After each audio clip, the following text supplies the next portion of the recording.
In this video, I want to tell you if the Battleforce deals are any good for Kill Team. I'll be showing you exactly what is in each set, what in them is useful for Kill Team, and how much of a savings that is and how much extra you're paying for the non-Kill Team items. So the Battleforce sets are releasing today, and in the past they have sold out pretty quickly. I'm not sure how many they made this year or how limited they are, but if you do want one, it may be a good idea to get it sooner rather than later. Even though these are discounted, they aren't purpose made for Kill Team. They are 40k sets. So there will be a lot of waste for Kill Team, and none of them are designed to be the cheapest way to get into the Kill Team part of the hobby. Almost all of these will be better if you're considering getting into 40k, but want to Kill Team while you build up to that, or if you want to play both games. For Kill Team only players, these probably won't be the way to go. For these sets without too much of a markup, these would be good if you want the Kill Team parts, but want to do kit bashing, proxies, or even use some of the tanks and vehicles as terrain pieces. Now that we have that out of the way, let's get into the breakdowns. The first one is going to be Space Marines.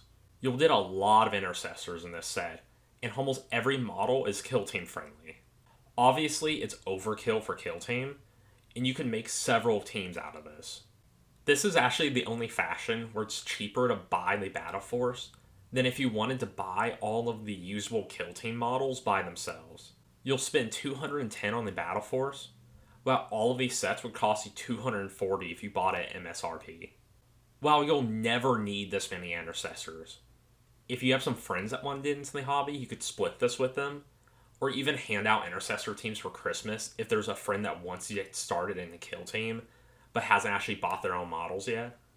Now for Death Guard.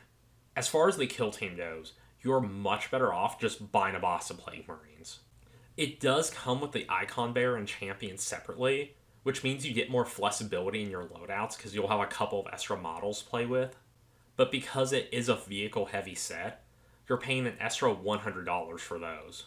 For Necrons, you do get a team of warriors and flayed ones. I've said this before, but if you ignore pricing, Necrons are a great beginner team, and they have some of the coolest visuals of any Kill Team. But overpaying to also get 40k models probably isn't the best approach for new players. If you're wanting to get into Kill Team and 40k, you'll get a full team plus the start of a 40k army. So it might not be a bad purchase if you're kind of looking at both games at once. Now for the Orks Battleforce. This will get you an Ork Kill Team, but there's a lot of wasted models in here.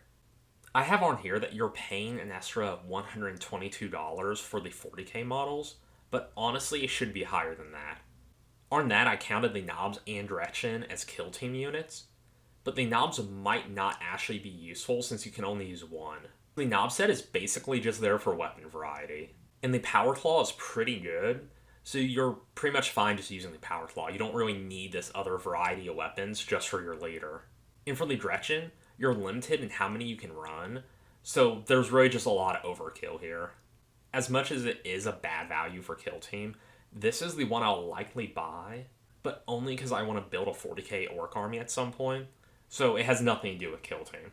So the Sisters of Battle boss is by far the worst one on the list for Kill Team players. While the other models are awesome, they're not useful here. I think the Exorcist tank is one of the best looking models that Games Workshop makes, so that would be a fun paint project. But if you do want to play Sisters of Battle Kill Team, you might want to wait and see if they release that team from the Shanath boss separately. I imagine they will, but there's not a date or a price on that yet. And finally, we have the Adeptus Mechanicus. You do get the full Kill Team here, but you're paying $117 for the other models. While this isn't a great value, one nice thing with playing AdMech is you get access to the Compendium team and the White Dwarf team, so you do have more variety than most teams do. Alright, that wraps up this video. Hopefully this helps you decide if you want to buy one of these or not. If you do, let me know which one you did in the comments below. Don't forget to like and subscribe, and thank you for watching.